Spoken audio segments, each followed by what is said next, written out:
आज की कहानी है सपनों का सफ़र। एक गांव में चंदर नाम का एक लड़का रहता था। एक बार की बात है, चंदर की माँ ने उसे कहा, बेटा चंदर, रतिया राम के बाग से अमरूद ले आओ। मुझे आज शाम को अमरूद का हलवा बनाना है और तुम्हें भी बहुत पसंद है ना। इस पर उसके बेटे ने कहा, माँ, मुझे अमरूद का हलवा बहुत पसंद है, लेकिन मैं रतिया राम के बाग से अमरूद नहीं लाऊंगा, क्योंकि पिछली बार जब गया था तो उसने मुझे धमकी दी थी। अगली बार वह उसे छोड़ेगा नहीं, इसलिए मैं उसके बाग में नहीं जाऊंगा। आप भैया को भेज दीजिए, वे बहुत बहादुर हैं।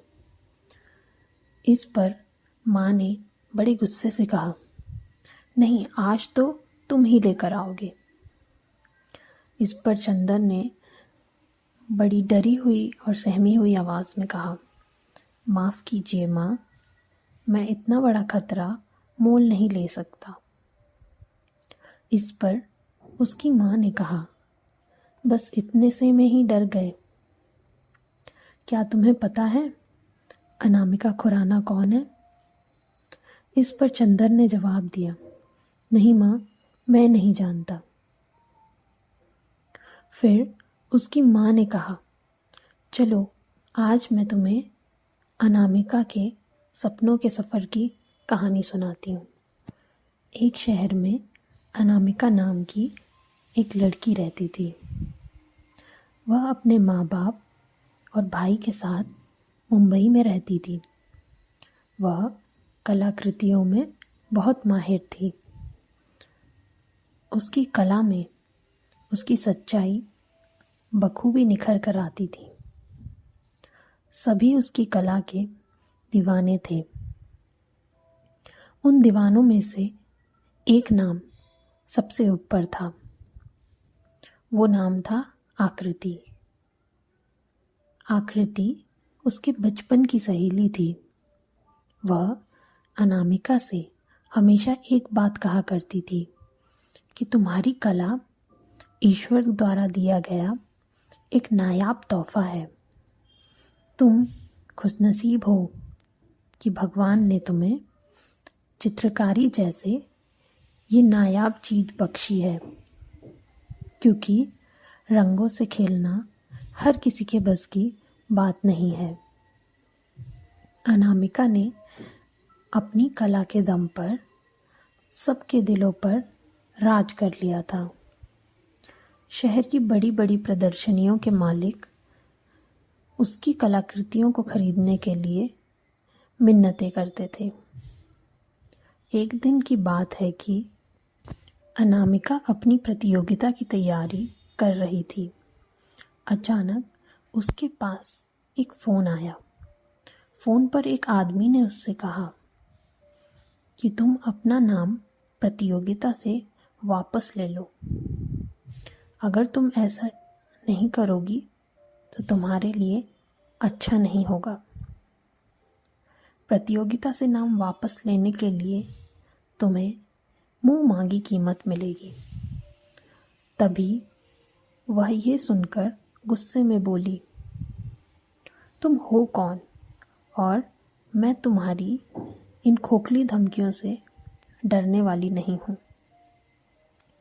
इतना सब कुछ कहने और सुनने के बाद वह आदमी बिना कुछ कहे फ़ोन काट देता है।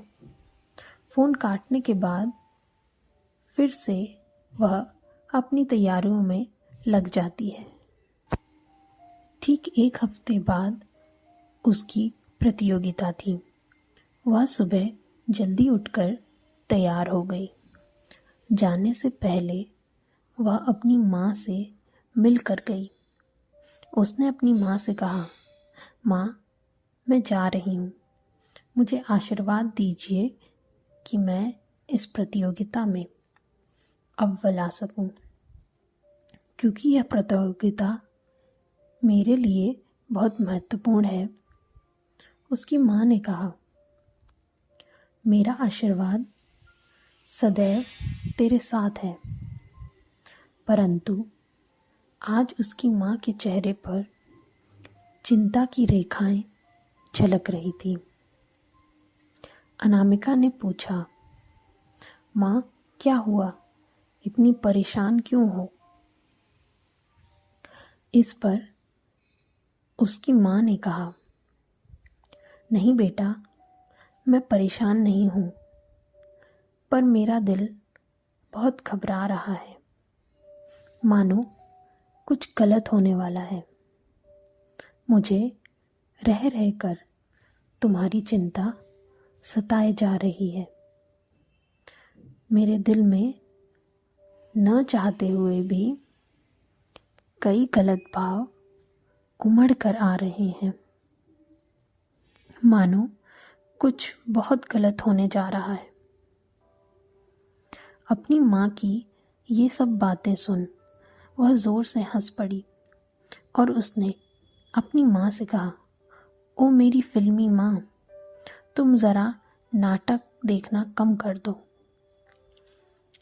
ऐसा कुछ भी नहीं है, यह तुम्हारे मन का वहम है। और आज मैं पहली बार थोड़ी ना जा रही हूँ जो तुम इतना डर रही हो। इस पर उसकी माँ ने अपनी रुंधी हुई आवाज़ में कहा, क्या करूँ, मजबूर हूँ, माँ का दिल है, इतनी आसानी से कैसे मान सकता है। इतने में ही पीछे से उसके पापा और भाई भी आ गए और उसके पापा ने कहा, तुम माँ बेटी की बातें ख़त्म ही नहीं होती। इतने में उसके भाई ने कहा, दीदी जल्दी जाओ, कहीं ये ना हो कि आप यहाँ अपने सपनों का सफ़र सजाते रहो और वहाँ कोई और आपके सपनों के सफ़र पर अपना हक जमा ले। इतने में ही अनामिका अपनी प्रतियोगिता के लिए चल पड़ती है। वह जैसे ही वहाँ पहुँचती है तो वह देखती है वहाँ हज़ारों की तादाद में प्रतियोगी हिस्सा लेने आए हुए थे। ऐसे लग रहा था मानो सारे संसार के रंग एक जगह इकट्ठे हो गए हों। उन सबको एक ऐसा चित्र बनाना था जिसे देखकर समाज और आपके बीच में गहरा संबंध नजर आए। इतना सब सुनते ही सभी प्रतियोगी अपने अपने चित्र बनाना शुरू कर दिए। अनामिका भी अपना चित्र बना रही थी। अचानक उसके पास एक लड़का आया और बड़ी द्वेष भावना के साथ बोला, कहा था ना तुम्हें कि नाम वापस ले लो, वरना तुम्हारे लिए अच्छा नहीं होगा। यह सुनते ही उसने कहा, अपनी हद में रहो। उसकी यह बात सुनकर वह आदमी शातिर हंसी हंसकर आगे बढ़ गया। उस आदमी की ऐसी हंसी सुनकर अनामिका कुछ पलों के लिए सहम गई और सोचने लगी, क्या मैंने सच में कोई बड़ी गलती तो नहीं कर दी? परंतु कुछ क्षणों बाद वह दोबारा अपना चित्र बनाना शुरू कर देती है। चित्र बनाते बनाते लगभग 3 घंटे बीत चुके थे। इतने में अचानक एक घोषणा हुई। सभी प्रतियोगी अपने अपने चित्र बनाकर समाप्त कर लें और 1 घंटे में प्रतियोगिता के परिणाम घोषित किए जाएंगे। प्रतियोगिता के परिणाम आ चुके थे। सभी यह सोच रहे थे कि हम विजेता हों, परंतु उस वक्त अनामिका के मन में कुछ और ही चल रहा था। इस प्रतियोगिता में बताया गया कि हर भाग में 4-4 प्रतियोगी चुने जाएंगे और फिर वो प्रतियोगी अगले पड़ाव पर जाएंगे। जब अनामिका का भाग का परिणाम बताने का समय आया तो वह कुछ डरी हुई लग रही थी। विजेताओं के नाम बोले गए। चौथे नंबर पर अथर्व, तीसरे नंबर पर स्मिता, दूसरे नंबर पर धनंजय जो कि अनामिका का दुश्मन था, और पहले नंबर पर अनामिका खुराना। अनामिका ने जैसे ही अपना नाम सुना तो मानो उसके दिल का सारा डर खुशी में निकल गया हो। उसके दिल में मानो खुशियों ने डेरा डाल लिया हो। अनामिका को मंच पर बुलाया गया, उसे सम्मानित किया गया और उसे 3 साल का कॉन्ट्रैक्ट दिया गया। साथ ही 2 लाख का चेक और 24,000 की स्कॉलरशिप दी गई, जिसकी सहायता से वह अपनी प्रतिभा को और भी निखार सके। और वहाँ बैठे हुए अतिथिगणों ने उसकी प्रतिभा की और भी प्रोत्साहना की। यह सब कुछ देखकर धनंजय की नफरत और बढ़ गई। वह जैसे ही अपने घर के लिए निकली तो अचानक वहाँ एक दुर्घटना हो जाती है। उसे दुर्घटना स्थल पर उपस्थित व्यक्ति अस्पताल लेकर जाते हैं। अनामिका के घर पर फ़ोन कर उसके हादसे के बारे में सूचना दी जाती है। जैसे ही उसके घर वाले अस्पताल पहुंचते हैं तो डॉक्टर ने उन्हें बताया कि भगवान की असीम कृपा है, इतने बड़े हादसे के बाद भी आपकी बेटी बच गई। बस एक बात का अफसोस है कि वह अब कभी भी चित्रकारी नहीं कर पाएगी, क्योंकि हादसे में उसके सीधे हाथ में काम करना बंद कर दिया है। यह सुनकर उसके पिता ने अपनी कांपती हुई आवाज में कहा, चित्रकारी नहीं कर सकती? आप ये क्या कह रहे हैं डॉक्टर साहब? मेरी बच्ची अब कभी चित्रकारी नहीं कर पाएगी। डॉक्टर ने जवाब देते हुए कहा, आपने सही सुना है। आप तो भगवान का शुक्र मानिए कि आपकी बेटी बच गई।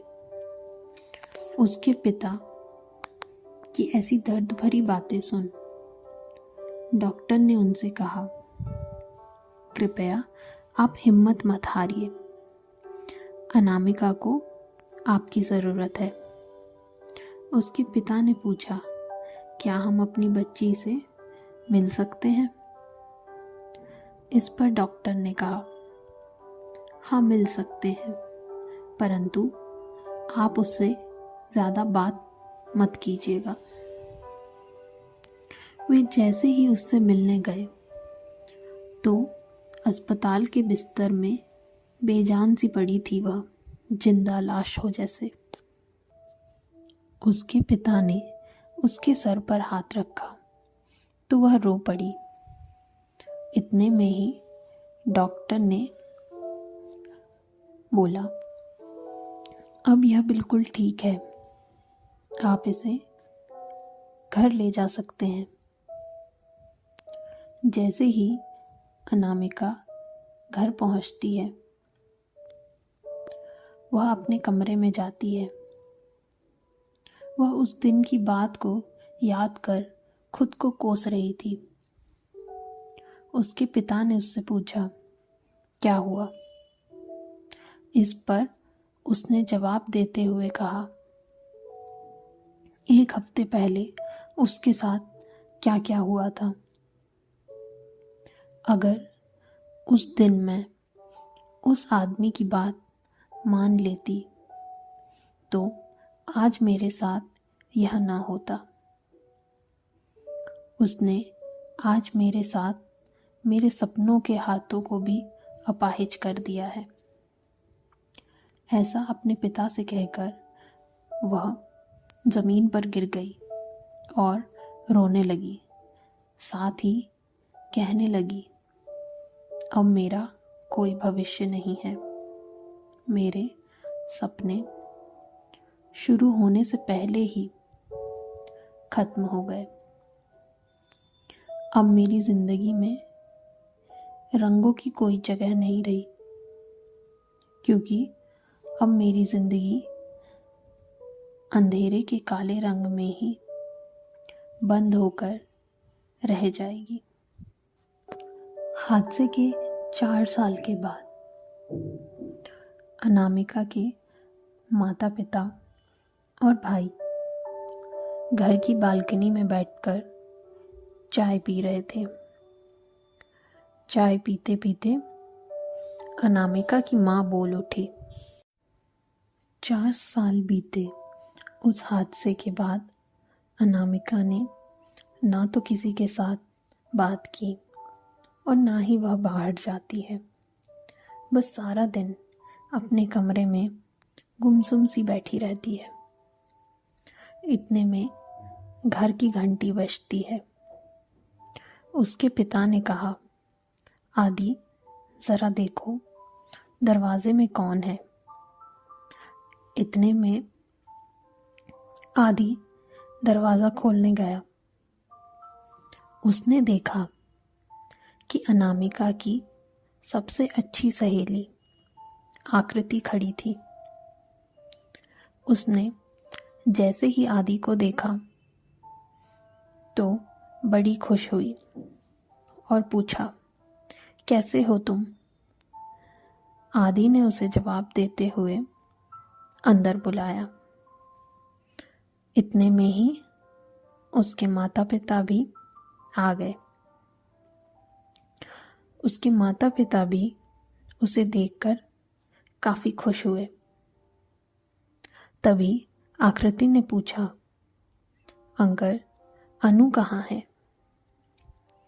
वह कहीं दिखाई नहीं दे रही, कहीं गई है क्या? इस पर अनामिका के पिता ने जवाब देते हुए कहा, नहीं, वह अपने कमरे में है। वह किसी से मिलना नहीं चाहती। उसकी यह बात सुन आकृति ने कहा, क्या हुआ है? इस पर उसके पिता ने उसके साथ बीती सारी बात उसे बता दी। उसके पिता की यह बातें सुनकर उसे काफी दुख पहुंचा। इतना सब सुनने के बाद उसने उसके पिता से कहा, अंकल अब आप चिंता मत कीजिए, अनु फिर से पेंटिंग करेगी। यह मेरा आपसे वादा है। मैं अन्नू से मिलना चाहती हूँ। उसकी माँ कहती है, ठीक है बेटा, तुम मिल लो आकृति से। जैसे ही अनामिका उसके कमरे में पहुंचती है तो वह अनामिका की हालत देखकर काफी दुखी हो जाती है। फिर उसने अपनी भावनाओं पर काबू किया और उसने अनामिका को बुलाया। अनामिका ने देखा कि आकृति उससे मिलने आई है। आकृति को देखकर वह काफी खुश हो जाती है। आज इतने वर्षों के बाद उसके चेहरे पर इतनी खुशी आई थी। उसने आकृति को कहा, आओ बैठो, तुम कैसी हो? काफी वर्षों बाद देखा है। इस पर आकृति ने जवाब दिया, हाँ, लगभग 4 साल बाद मिले हैं। वैसे मैं अमेरिका में MBBS कर रही हूँ। अभी 2 महीनों की छुट्टियाँ हैं, इसलिए मैं घर आ गई। फिर मैंने सोचा कि मैं तुमसे मिल लूँ, क्योंकि तुमसे मिले भी काफ़ी वक्त हो गया था, इसलिए आ गई। मुझे अंकल ने तुम्हारे बारे में सब बताया। इस पर अनामिका रो पड़ी और बोली, आज भी जब मैं उस दिन के बारे में सोचती हूँ तो वह मंजर हूबहू मेरे सामने आ जाता है। मैंने अपनी उस बेवकूफ़ी के रहते अपने सपनों को खत्म कर लिया है। उसकी ये बात सुन आकृति ने उससे कहा, जो होता है अच्छे के लिए होता है। क्या पता तुम्हारे उस हादसे से तुम्हारे जीवन में कुछ अच्छा होना हो। इस पर अनामिका हंस पड़ी और बोली, जिसका सहारा और साहस ही उससे छिन जाए उसका कभी भी भला नहीं हो सकता। इस पर आकृति ने कहा, और किसी का तो पता नहीं, परंतु उस हादसे से तुम्हारी जिंदगी तो जरूर अच्छी हुई। उस हादसे में तुम्हारा एक हाथ खत्म हो गया, वहीं दूसरी ओर तुम्हारे दूसरे हाथ में भगवान ने उन दोनों हाथों की कार्य क्षमता एक ही हाथ में डाल दी।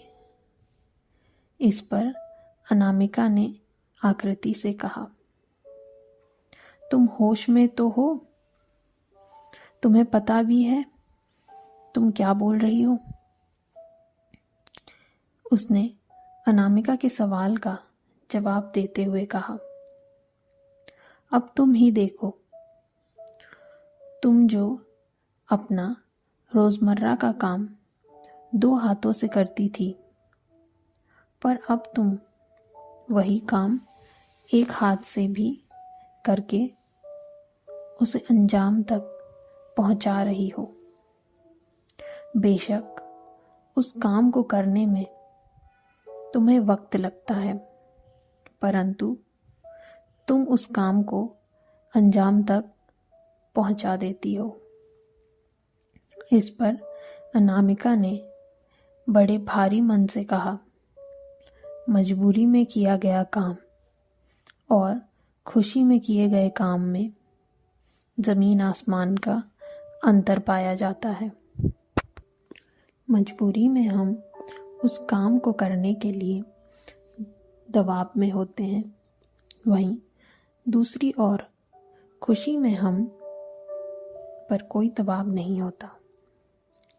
इस पर आकृति ने कहा, वही तो मैं तुमसे कह रही हूँ कि बिना दबाव के अपने सपनों को फिर से उड़ान दो।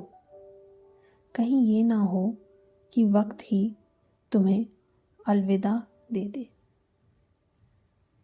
आकृति की ये सब बातें सुन उसके मन में एक क्षण के लिए अपने सपनों को नई उड़ान देने का ख्याल आता है। फिर दूसरे ही पल वह अपने हाथ को देखकर फिर से पीछे हट जाती है और बड़े दुखी मन से कहती है, मैंने अपने जीवन में एक सपना सितारों की तरह सजाया था। मैं मानती हूँ कि वह मुझे बहुत प्यारा था और बहुत ही कीमती था, लेकिन वह सपना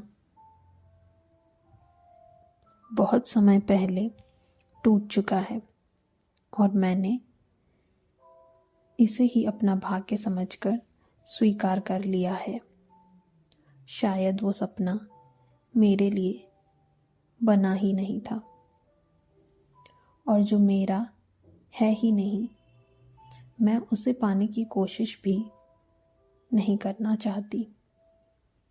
उसकी ऐसी बातें सुनकर उसने उसके कमरे में रखे उस कैनवस की ओर इशारा करते हुए कहा,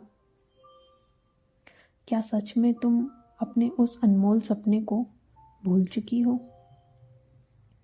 उसने कहा, जरा उस आसमान के आंगन को गौर से देखो। इसके भी कितने तारे टूटकर जमीन पर गिर गए। तो अब मैं तुमसे पूछती हूँ, क्या तुम्हें आसमान में कोई फर्क दिखाई देता है? इस पर उसने आसमान को गौर से देखते हुए कहा, नहीं, मुझे कोई फर्क दिखाई नहीं दे रहा। वह अनामिका को कहती है, जो बीत जाता है उसे कल कहते हैं। जब आसमान अपने टूटे हुए सितारों को, जो उसे बहुत प्यारे थे, वह टूट जाते हैं तो शोक नहीं मनाता। तुम क्यों अपने बीते हुए कल पर रो रही हो?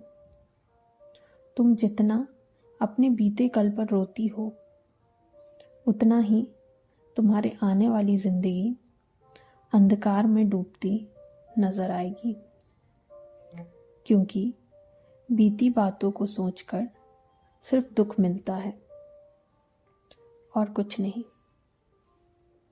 तुम अपने बीते हुए कल के बारे में सोचकर सुनहरे भविष्य को अंधकार के कुएं में ढकेलती जा रही हो। और तुम ही तो मुझसे कहा करती थी,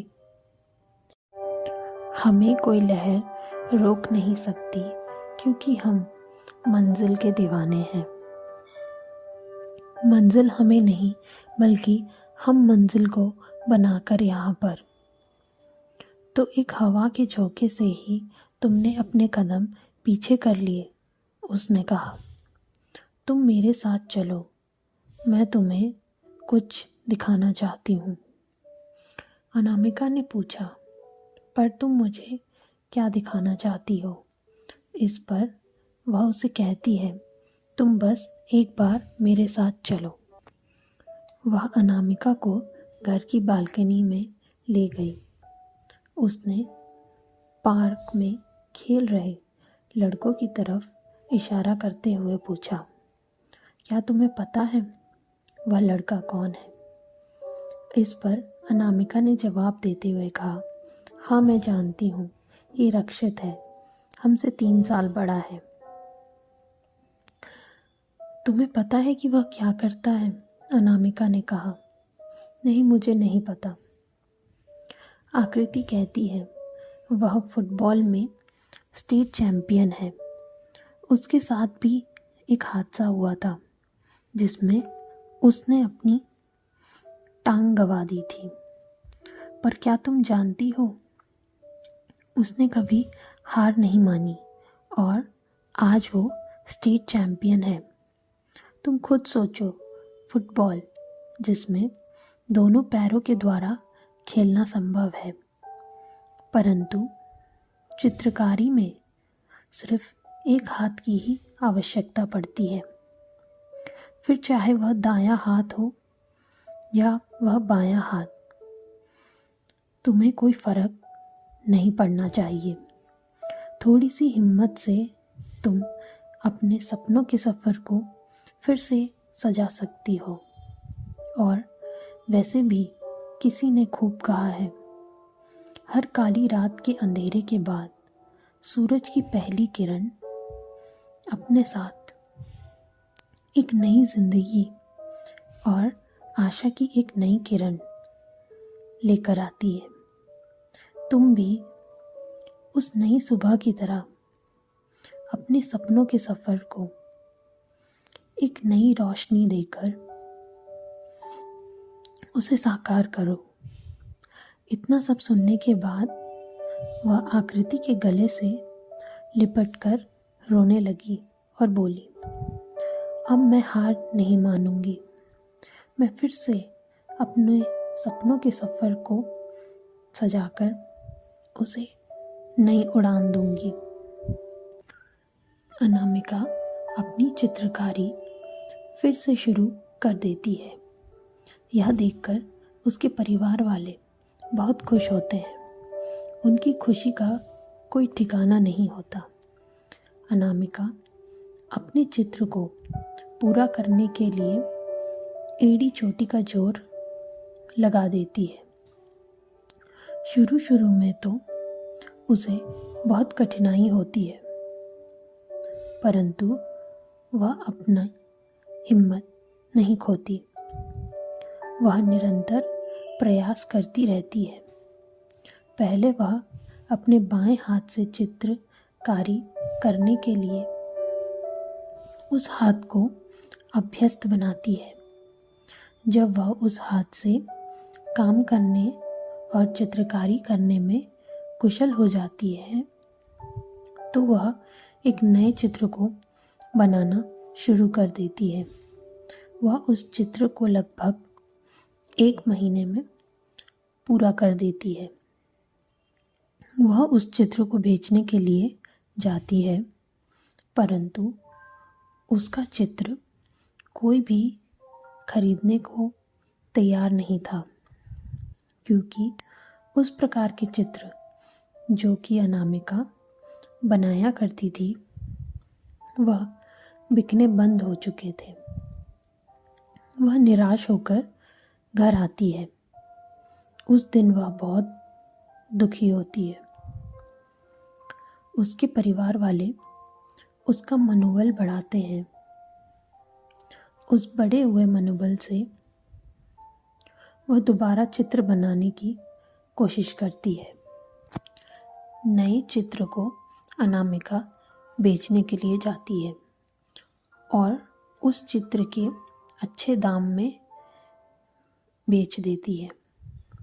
पर बदनसीबी से अनामिका ने जिसके पास अपना चित्र बेचा था उसके पास धनंजय का फ़ोन आता है और वह उसे उस चित्र पर अपना नाम लिखने को कहता है, परंतु वह आदमी उसकी बात मानने को तैयार नहीं होता।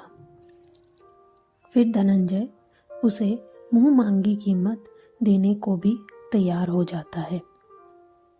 तो फिर वह उस चित्र पर धनंजय का नाम लिखने को राजी हो जाता है।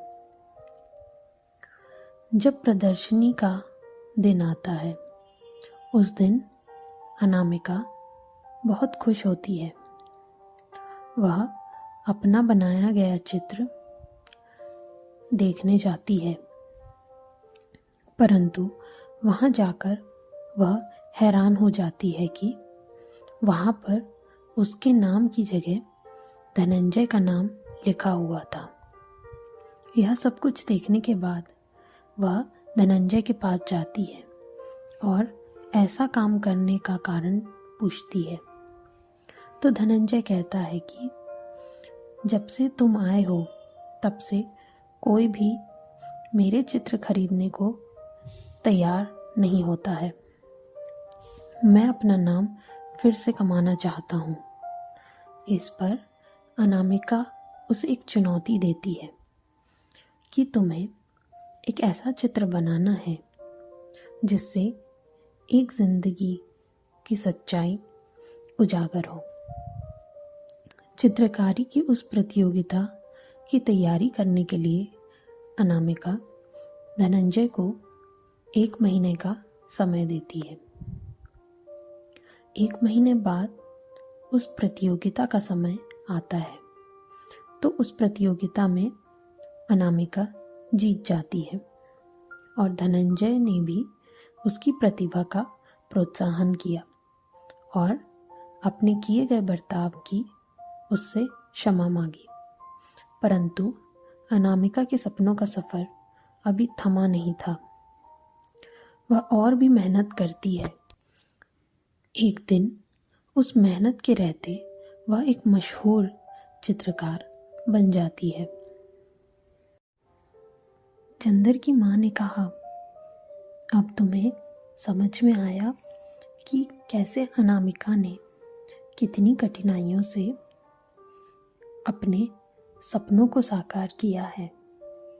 सपने तो हम सब देखते हैं, परंतु उन सपनों को साकार करने के लिए हमें कई मुश्किलों का सामना करना पड़ता है।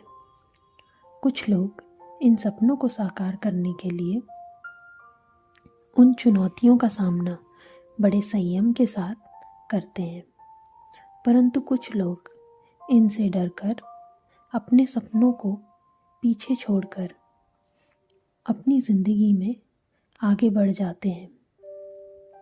परंतु ये लोग अपनी ज़िंदगी में कभी खुश नहीं रह पाते। इसका कारण यह है कि जो अपने सपनों के सफ़र को अधूरा छोड़कर आगे बढ़ जाते हैं, वे लोग उस वक्त ये भूल जाते हैं कि मंजिल के बीच से जो मुड़कर जाते हैं, उन्हें किनारे तक पहुंचने के लिए भी आधा रास्ता तय करना पड़ता है। अपने सपनों को साकार करने के लिए सिर्फ एक कदम का फासला होता है। वे चाहें तो उस एक कदम को पार कर अपनी मंजिल को हासिल करें, या उस एक कदम से डरकर अपने सपनों को पीठ दिखाकर आ जाएं। एक इंसान की असली पहचान उसके सपनों के उस नाजुक पलों में होती है, जहाँ यह अपनी संयम, धैर्य और हौसलों की परीक्षा देनी होती है। इसी एक परीक्षा से उस इंसान की पूरी जिंदगी के सफ़र का अंदाज़ा हो जाता है। जैसे मैंने तुम्हें एक लड़की की कहानी सुनाई जिसने अपने सपनों को साकार करने के लिए कितनी मुश्किलों और परीक्षाओं का सामना करा, और उसने किस तरह अपने सपनों को शिखर तक पहुंचाया।